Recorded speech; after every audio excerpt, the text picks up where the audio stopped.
Hey nerds, we are swinging into action and doing a review and breakdown of Spider-Man Into the SpiderVerse for you true believers, starting now. Welcome to Nerd Social. I am Nathan. And I'm Colin.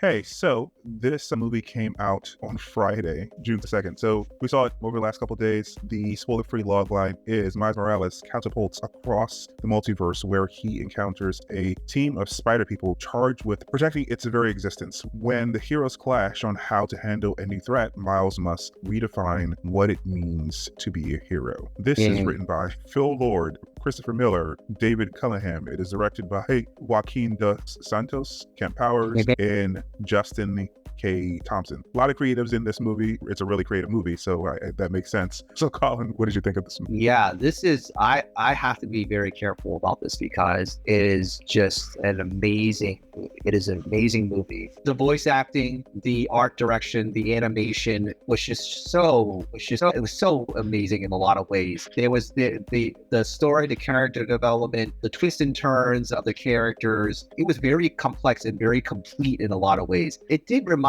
me a lot of some, this is going to be the middle movie, a trilogy. It did remind me a bit of maybe some of the best sequels that are out there in the nerdverse, like Empire Strikes Back, maybe Back to the Future 2. So in that regard, does it hold up in that regard to that standard of movies? I would say it's pretty close, to be honest with you. I would have to probably watch it a few times in order to get to a point where I feel as though it's going to be at that level. But they are really doing some groundbreaking work, not only in the nerdverse, but also like in general, like in terms of movie making. I'm sure that there's definitely some things that can be learned from this type of style of animation. And yeah, it's just overall, it's a lot to process, and you probably would need to watch it multiple times to kind of appreciate all the different types of things that went into this particular movie. So yeah, I'm still kind of like in shock and amazed about how it turned out and how exceptional it is. Yeah, I don't know if it is as good as the first one, but it's a lot. I was telling my wife when I came home yesterday from the movie theater that I was still processing it, and I probably am still processing it. We're going to keep this review and breakdown short, but we may make other videos once I've had time to think about it. There's just so much artistry and care that went into this movie, and it's working on so many different levels. The animation is probably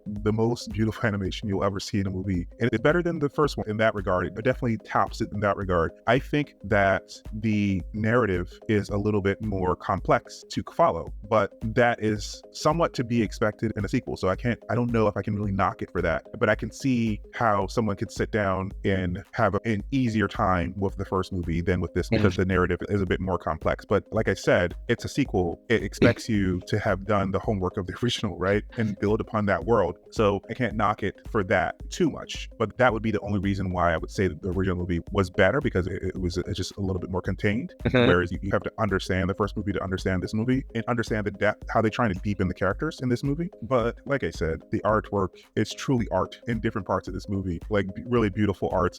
There are references in this movie, but it's a movie that is super good through the plot, the acting, the characterization of the characters, even connecting it all to the Spider-Man ethos that at this point you think you would be tired of, but they still found a new wrinkle or a different way of thinking about it. That was great as well. There are a ton of references, but it's not like this movie is great because it has references. This movie is just great and it has references. Similar to, so Phil Lord and Christopher Miller, they are responsible for the Lego Batman movie. And I think that's another one where there's a lot of references, but the movie is just great as well.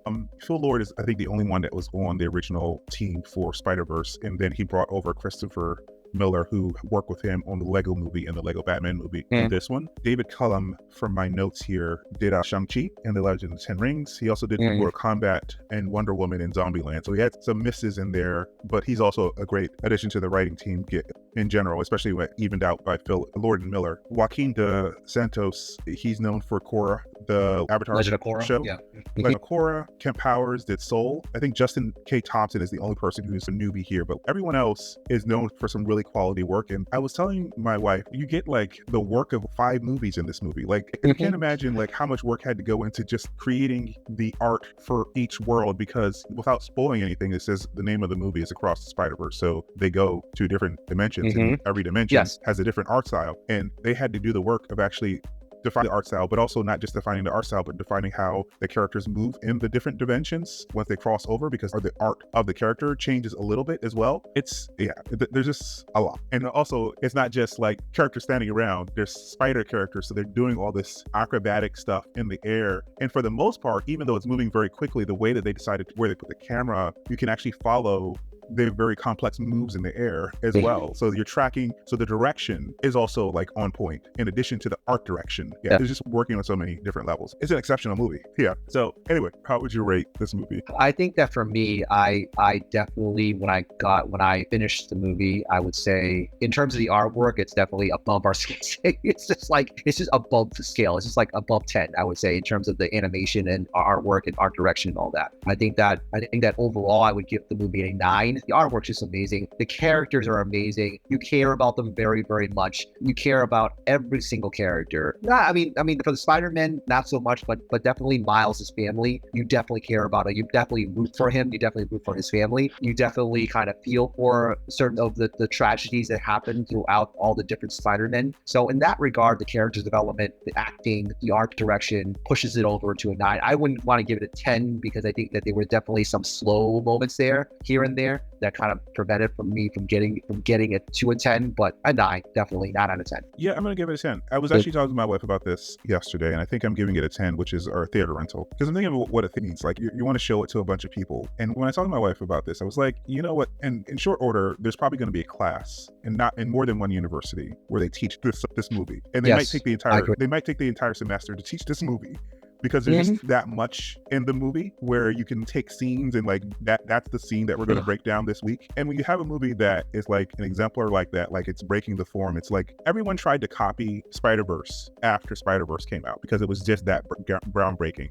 And they were just like, hold my beer, try to copy this. I'm going to change it up pretty much every 10 minutes. I'm going to change up the animations and try to copy this. There's just, it's ridiculous how much work they put into this movie. Of course, they have to stick with the landing, and we'll see whether or not they stick the landing. But like this by itself is really great. Hopefully they stick the landing. And if they stick the landing, this is like one of the best trilogies in movie history. Doesn't matter that it's animation. It's one of the best in movie history. So yeah, I got to give it a theater rental just because it's that great. We'll see if they stick the landing and whether or not it was called Across the Spider-Verse Part 2 at first, and now it's called Beyond the Spider-Verse is the third one. Right. So I guess we can get into it. But if you're enjoying the conversation, please like, share, and subscribe, and comment down below if you disagree with anything we're saying. With that, spoilers ahead. All right, so this movie is in about 5 parts. It starts just like the original one does, not with Miles, with a voiceover of a different Spider-Person. In this case, it's Gwen. So we actually start before the credits. We start on Earth 65 with Gwen Stacy in her struggles in her world. This is like the beginning of like just a beautiful art direction because her world is all in watercolors, and it's not just in watercolors. So they're not just doing it in different styles. They're specifically thinking about, as artists, what this different style means. In impressionistic watercolor painters use the colors to express emotions, and they do that in the animation, specifically in this world. When she feels things, when she hugs her father or whatever, the colors like are vibrant and move around her. But she's struggling with her identity. She's struggling with missing Miles. She's struggling the band. That's actually from the she's in a band, but she doesn't like the people in this band. I think Mary Jane is in the band, if you catch it very quickly. She's a drummer there? Yeah, but she doesn't want this band. And then by the end of the movie, she puts together a new band of spider people. But yeah, she's struggling with whether or not to tell her father, because her father, unlike Peter's story, she is closer to Stacy than Peter's story. I think Stacy was trying to capture Peter, but it's really difficult when it's your father trying to capture you because he thinks that you killed your best friend Peter. So yeah, it's heavy. She, at the beginning here, she goes after the Vulture, but the Vulture from a different universe where it seems like to be like Renaissance drawings of the Vulture. So he's from a different dimension. And then this is also when we see Miguel O'Hara and Jessica Drew come in. She's immediately taken by Jessica Drew, who's played by Issa Rae here. And she tells her father, or this sequence in and of itself is it was just awesome. Like everything that they're doing to just try to save the people with the helicopter and fighting the Vulture, and how difficult he is because he can just pull things from hammer space, which just like means he can just take things from any dimension. a great, and they actually have a note at the bottom explaining that like they would in a comic book. So he's more difficult than you would expect to actually take down. He actually takes 3 spider people, and there's a disaster they have to avert because of the helicopter. So by the end of it, she's out of web fluid, so she can't run away. So she has to tell her father, and her father reacts in the worst way that she would parent react. He tries to arrest her, and Jessica Drew takes pity on her, and they take her in. So that's all before the credits, and then we actually get the credits, and then we catch up with Miles, who has grown 2 feet in the last year. And his credits, or his introduction to himself, is basically just in his art and then his art style, which is basically his graffiti art, basically. So his drawings and his sketches, he's catching up and explaining how he's gotten better, how he's created a new suit. Aunt May has moved to Florida, and he is trying to juggle the Spider-Man thing with his academics. He's apparently still just a sophomore, so I guess he was so very and he had to do sophomore. like 2 public apologies and stuff, but that was pretty funny in a lot of ways. So in front of the media and stuff like that. So I really like the fact that they were able to kind of explain it in a way where it was very dynamic and fun, and then to catch us up, because I think that in Deadpool they do it pretty good in live action. In Deadpool, I would have to compare it to that, where he's kind of like telling the story. But I was very surprised that they started off with Gwen in the beginning rather than Miles. You would assume that it was going to be Miles, but then it started off with Gwen, which was still, I would say, great in that regard. It's kind of like they're kind of like the co-leads of this whole movie. I think the movie is framed with her, just like the first movie was framed with B. Parker, right? B. Parker. I don't know if B. Parker was the last thing that you saw, but B. Parker was the first voice that you heard, wasn't it? Or was it the Chris Pine Spider-Man, the one that died? I forget. But you get an introduction to Spider-Man, because Miles at this point isn't Spider-Man at the very beginning. You get one of those, I'm first and only Spider-Man, and I think it's either the Chris Pine Spider-Man. The one that passed in Miles. It's either starts with Chris Pine or it starts with Jake Johnson. We get Peter's at the very beginning. We get Peter, and in the beginning of this, we get Gwen explaining her point of view. So I think that it mirrors the first one in that regard. So what we didn't talk about at the beginning is, again, we keep praise on it, but like specifically one of the things that as this middle movie, as this Empire Strikes Back movie, the reason that it's so successful as a middle part is because it actually has an arc in this middle part, and this movie is really about parenting to a certain extent. I think the first one was about like coming of age, and this one, there's so many references to parents. Like they actually give his parents a lot more to do, and I fell in love with his parents in this movie. They're awesome. And even Gwen's father, like the scenes that she has with him at the very end are really great. And then they have the stuff of Peter B. Parker trying to have the heart-to-heart with Miles. It's like, I decided to have her because of you, and I'm trying to figure this stuff out. Like the parenting comes up a lot. Even Miguel, parenting. So I think that's the theme that comes up over and over again. And you get at the beginning here with them struggling to figure him out. He shows up late to this meeting because he's trying to stop the spot. He stops the spot. He insults the spot, which causes big problems for him down the line. But like he doesn't know, right? He's just trying to get to this meeting that his parents have set up, and he's still a sophomore, right? So it doesn't even occur to him that he's purchasing trouble for himself down the road by dismissing this guy, because if he had just sit down and talk to him about what he was talking about, it wouldn't have gotten like, now by the end of the movie, this guy's like a multiversal threat, whereas he was like the villain of the week. He was the villain of the week at the beginning of the movie, but telling him he was the villain of the week at the beginning of the movie was the wrong move. So it was definitely and I think that there's definitely that type of consequence comparatively speaking to a lot of the Peter Parkers that we're used to in the other universes. So there's consequences to what he had to say to his adversary. Going back to what you said about parenting, yes, I totally agree with that. It's like I mentioned in the non-spoiler part, you care about the characters. You care a lot about the characters, and I think that they did a very good job of writing in the characters, doing the voice acting. Those tender moments. Yes, they were slow moments. They weren't a lot of action, but good character development. It's necessary in order for you to care about who they are as people. Miles' mom, Miles' dad, Jake Johnson's Peter B. Parker, Mayday Parker. So you care about every one of them. So you're invested. And I think that's something that is very good about this movie that I really liked about it. And then we'll get to kind of like the Prowler parts toward the end. There's so much great stuff in this movie. But like you said, it slows down for those parts, but like those parts, you need to do that because you don't care about, you can just see it. These two movies are like in two different like universes. But this is what I was talking about in the fall when I was talking about the Black Adam movie, when it was just, I just got exhausted by the action. Like it was just like action scene after action scene. It was like, I don't care about anything that's happening after the third action scene. I don't care about these characters, so I don't care that a bunch of action is happening to them. But there's a lot more action in this movie. But because they have those points where you sit down for a little bit, a couple beats to actually understand the characters and care about what the characters, you actually care about what the action is, because the action has a point. Like him trying to escape later on in the movie, movie has a point, even though it's like a lot of action. You know why he's doing it. It has a you understand the urgency of why he's trying to get away, why it's so important, because of what we established earlier on in the movie about the relationship that he has with his parents. So yeah, and that stuff is set up in this beginning of the movie. But he's growing up a lot. He's thinking about whether or not he should tell his parents. He doesn't know whether or not to tell his parents. The whole like montage of him trying to get home after he fights the Spot again, like when he gets loose, and Genki in this universe refuses to be the guy in the chair, which is funny. I feel like they went this way with Genki because the Genki in the actual comics is the guy in the chair, but like they stole Genki and gave Genki's personality to Ned in the Tom Holland movie. So they're trying to go a completely different way where he's basically useless in this universe, because had he called the police, again, that would have been helpful and he would have gotten away. So he gets away. He has to fight him again with his dad, I guess, around.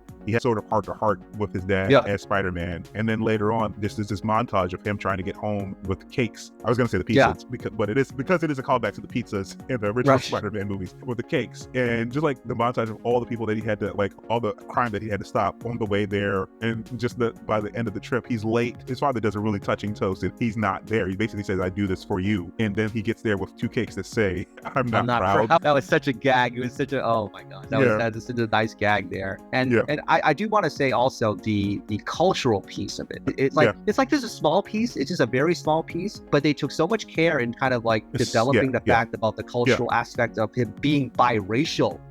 Being biracial is like big part of who he is, and then adding those beats here and there, you gotta be in Spanish, and then she basically his mom is basically like, what the heck's wrong with you, in Espanol. So it's like, and then they had the, she snapped, they mentioned this online, she snaps at it and the Puerto Rican flag comes out. Be in Spanish. What? Ooh, okay. Miles, are you trying to mira, kill eso your es mother? imposible. Cálmate, mami. Eso no es my fault. ¿Qué es eso que esto no es my fault? And it's like, wow. There are all kinds of small little things in there that you, like I said, you have to watch this movie a lot of times, and this is why I said you could teach this movie as a course. And I think some people probably will teach this movie as a course in some universities. There's so many small things that they put in, and it's just layer after layer of things that you'd miss the first time or even the second time you watch it. So yeah.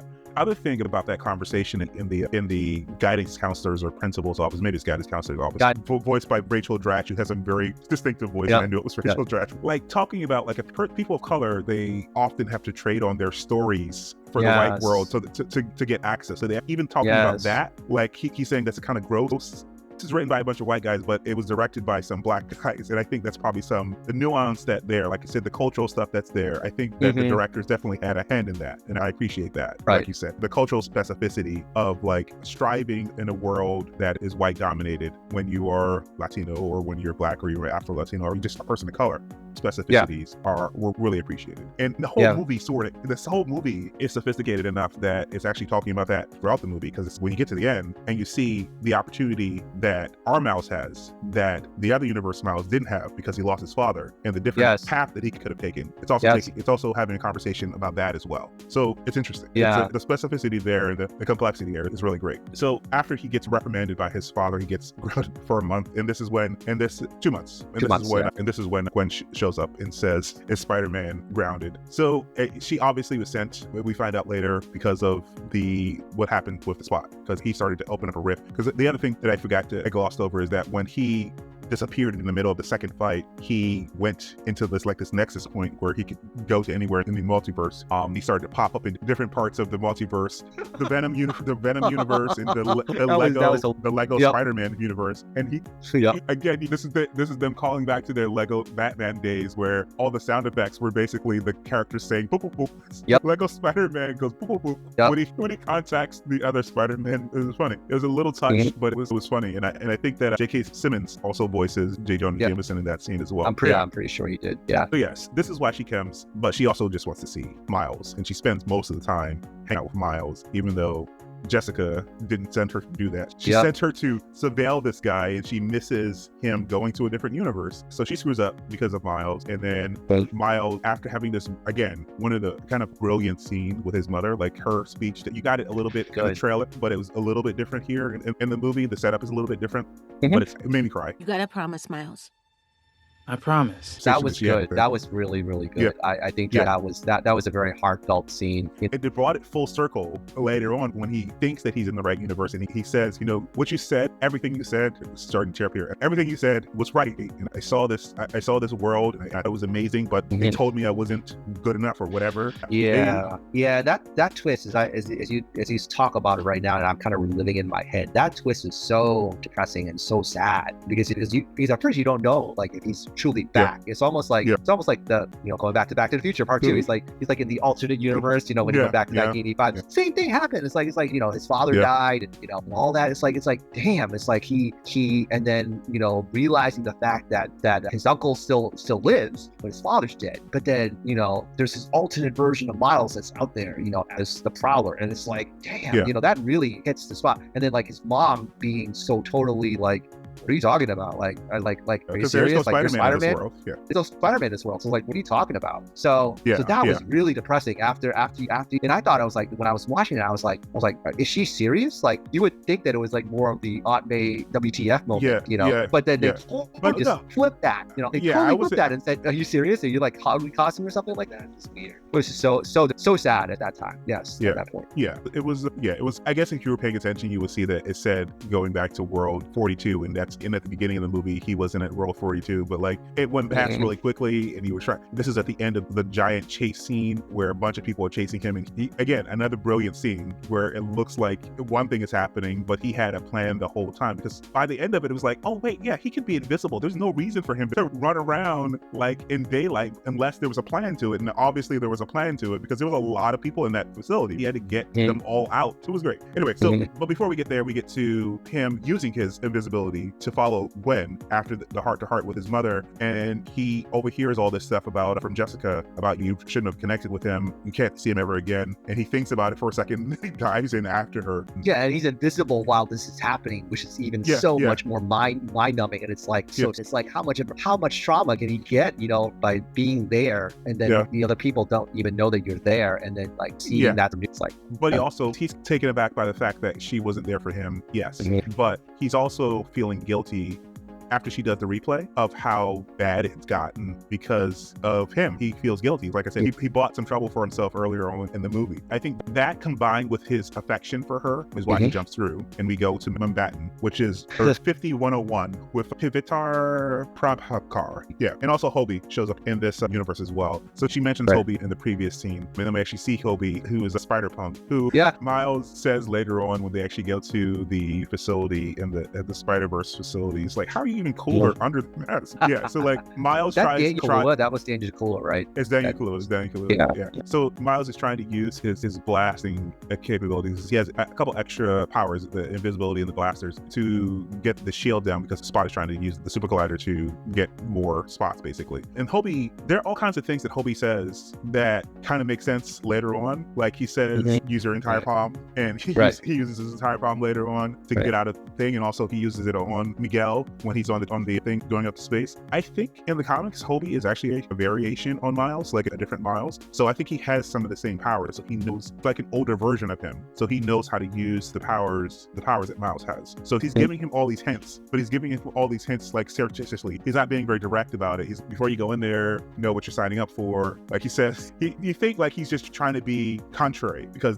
he's punk, right? Because he's punk people are like, but he's giving him all these hints about what the real deal is without saying what the real deal is. And then when Miguel and he orders everyone to go after him, he's like, I quit. Like, he did. Actually, he's like very like sticking it to the man type of vibe, that type of thing. One other thing about Spider-Man, the Indian Spider-Man. So Karen Sony played is the voice of that Spider-Man, and he was in Deadpool 2. So those of you that remember Deadpool 2, he played Nopender, the driver. Driver. He was in the first one too, I think, wasn't he? Oh yeah, he was the first one. Yep, you're right. He was just like foul mouthed in the second one. They made him up a bit, and then they had maybe one too many jokes with him being super foul, I think. So what else happens here is that after he blows up the super collider, like Mumbattan is like a city on top of a city on top of a city. So like that part of that facility breaking off, there was so much downhill effects. Like it kept crashing into more and more people. So that was another spectacular aeronautical choreographed scene similar to the vulture at the beginning of the movie. We saw other ones as well, because also like him fighting the spot the second time. But this one, when they also have the fight, they all have to save people while trying to slow down this building. And apparently Miles stops a canon event from happening. Even in the moment, I got what they were trying to do there and what she was trying to do there, because if you know any Spider-Man stuff, there's a police officer about to save a child. You know that stuff. You know that he's gonna break something. So yeah, then we get shifted to the next scene where he goes to Earth 928, where he sees hundreds of variants. And again, like I said, we might do other videos about this to talk about all the other details, but there's a lot of Easter eggs here. The standouts is actually like Donald Glover at some point in the movie as is the he Prowler. the Prowler in this movie? Is he the Prowler? Yeah, he's the Prowler. He was the Prowler. He was in one of the cages to be sent back to his universe. I have to speculate. Is that going to be the MCU Prowler, or probably it could be? He was in Homecoming. He was in Homecoming. Yeah. It could be a Prowler from a different universe who just looks like him. In the one in the Tom Holland universe isn't the Prowler yet. But yeah, it's so meta, because the reason that Miles exists is because of Donald Glover, because people wanted him to be the next Peter Parker. And then he wore like a Spider-Man suit on Community, and then Michael Bendis saw it, and then he decided to create Miles. So it's like meta with the meta. And also, I think in the first movie, like Uncle Aaron is watching that episode of Community on the television. So going on circles. Referencing it's so many references you can't see where it begins and ends. But yeah, crazy. Also, Donald Glover voiced Miles in the cartoon several years ago as well. So yeah, again, it would take another 30 minutes to talk about all the other Easter eggs, because there's like things from not just the most recent PlayStation games, but also pretty much every single game. And there's been a lot of Spider-Man games, because Spider-Man, Batman, and Superman are the most popular characters, not just like comic book characters in the world. So there's been a lot of Spider-Man. They had also the 1960. They also had the 1967 Spider-Man with they had the gag about his leg was stuck while he was in mid-swing. So like I said, there's lots of Easter eggs there. And then he meets Miguel, who was super intense, who explains the whole multiverse thing. And this is where he finds out that the canon event that he broke was like the captain dying. It's a canon event, and his father's going to be the captain. And he's like, when is this going to happen? And he actually gets a hint of this back in Batman, because merges with the Spot. He sees a little bit of his future, that his father dying. Yeah, and then we get the chase that I was talking about. We see the chase. We see, and Peter B. Parker actually has a heart-to-heart with him about, as I said, about why he had Mayday, because Peter B. Parker shows up at the beginning of this, in the middle of this conversation. Yeah, we just find that Miles, like he said to his mom when he got back to when he thought he was home, he's like, they doubted me. They said that like Miguel was like saying that I was a mistake. Like Miguel was saying that he was a mistake. They told me that I didn't belong, but I beat all of them. It was like a beautiful scene. And then to get the rug pulled under you, that it was like, it wasn't his mother that he was confessing it to, because I was crying as he was saying it, because like it was like an arc in this movie. Right. And this is just the second of 3 movies. So yeah. He's not home yet. Not home yet. That's why he needs to get beyond the multiverse in the next one. But yeah, he makes a connection with, I forget what her name is, the virtual one. Right. I think the Avatar one. I think she joins the team at the end. So I think when he escapes, he basically puts Peter on ice. He says, I've had enough of you. I had about enough of you. And he takes Gwen's privileges. Jessica doesn't even stand up for her. Like, I think Issa Rae did an okay job. She did a fine job in this, but I understand that she was super cool because she's like a web slinger who also has like a motorcycle, and she's like using the motorcycle and stuff like that. But she was not. And she's cool. pregnant. And she's pregnant, so that's why she was like, "Can you adopt me?" Yeah, super cool. Do the best Rihanna impression. Yeah, she didn't stand up for her at all. Also, she fights a little bit with Peter B. Parker as well. Isn't this your mentor? And then I am a good mentor because he just beat you. They had some really cool parts in there. With everyone had some standout part. But yeah, she gets sent back to her universe, and then they shift perspective a little bit until she speaks to her father. Her father quits the force, and I guess that means he's not a captain anymore, so he doesn't have to die. I don't understand. Did she just accept that her father was going to have to die? Miles was like, no, this is not going to happen. Did she just accept that her father was going to die until he said I was going to like? I think she did. I think that she did, and she was very torn. I think that the same thing with Jessica Drew is that she was very torn, but I think that her loyalty still lied with Miguel. But for Gwen, I think that she was a lot less drinking the Kool-Aid, and I think that part of it is because of her affection for Miles and stuff from the first movie. So you can definitely tell that there were definitely complex layers to the characters and their actions and their emotions to each other. So yeah, I mean, and also how Miguel is very removed. I think I saw something on, I think I saw it in New York Times or something, but I saw that he's kind of like Batman in some ways, like in some ways, yeah. He's not Batman. He's like, if you remember, so we reviewed that that episode of What If, the Strange that destroyed his universe. He's basically Okay. that. He's basically that. Got it. So like that's why he's that as dark as he is, because of what happened. He destroyed his universe. And I think That's true. Good point. Sony is trying so hard to be MCU adjacent. And actually, you know what? Years ago I would say that they're trying to be MCU adjacent, and they can't do it as well. But honestly, the multiverse stuff that they have done has been better than any of the stuff that Marvel stuff. They did the multiverse first with Into the SpiderVerse. This is very good. I think they're still trying to connect it. They mention the No Way Home incident with Doctor Strange here, but also when the Manhattan starts to fall apart, it's the black inky stuff that we saw in What If, in Multiverse of Madness. So they're trying to connect it to say this is the same multiverse, just so if people are like keeping track, this is all the same. This is the same multiverse. So yeah, I think they're doing a great job. Like the writing in this was excellent. Hopefully, all the other multiverse stuff that the MCU comes up with is nearly as good, or the Flash movie that we're going to see in a couple weeks is as good with the multiverse stuff. But yeah, she reconciles with her father. Hobie leaves his device because he quit with him, and she goes and tries to go after Miles, and she finds out that he's not in the right universe. At the same time that he figures out he's not in the right universe, she apologizes to his parents, says that I'm going to go find him, and then she goes and basically gets a band together. But in the world where Michael actually shows up, he gets his Uncle Aaron back, but his father's dead, and he has another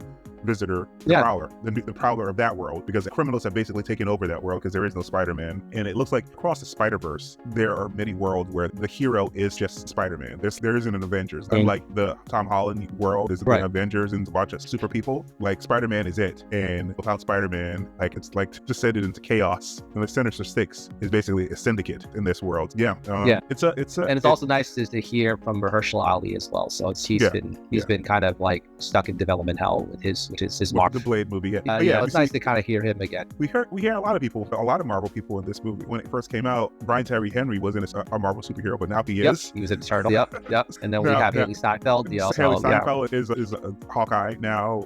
So like a bunch of these people are like Marvel heroes as well. So it'll be kind of meta in some ways if they kind of mix together them, and then there's like it's like Hawkeye and like Spider-Gwen, and then basically Haley Steinfeld gets to be like both voices. It'll be very interesting in that regard.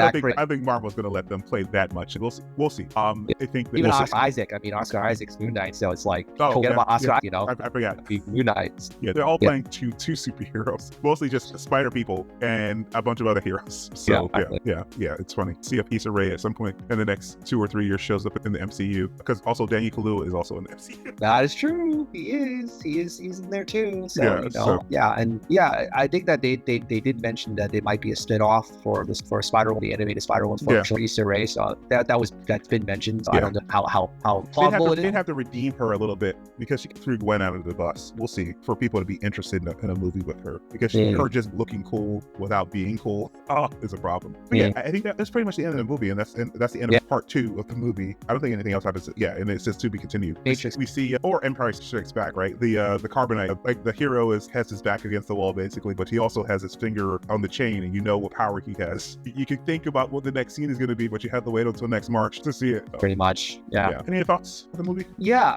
like I said, this movie was definitely amazing. I think it's definitely a rewatchable movie, even though I've only seen the Spider-Verse once. I'm interested in going back and kind of see it again, once I get some time here and there. But yeah, this is definitely a must watch for not just Marvel, which not just the nerdverse, but just for it's a beautiful movie. It's a beautiful movie. Yeah, it's a beautiful movie. All right, so that's what we think, but we want to hear what you guys think. So please comment down below, like, share, and subscribe, and we will see you in the next one, which will probably be either Transformers or something. There's a lot of movies coming out. There's a lot of movies coming out. We will be back soon with more movie reviews and more television reviews, because also Strange New Worlds and also Secret Invasion is this month as well. Yeah. All right, guys. Bye.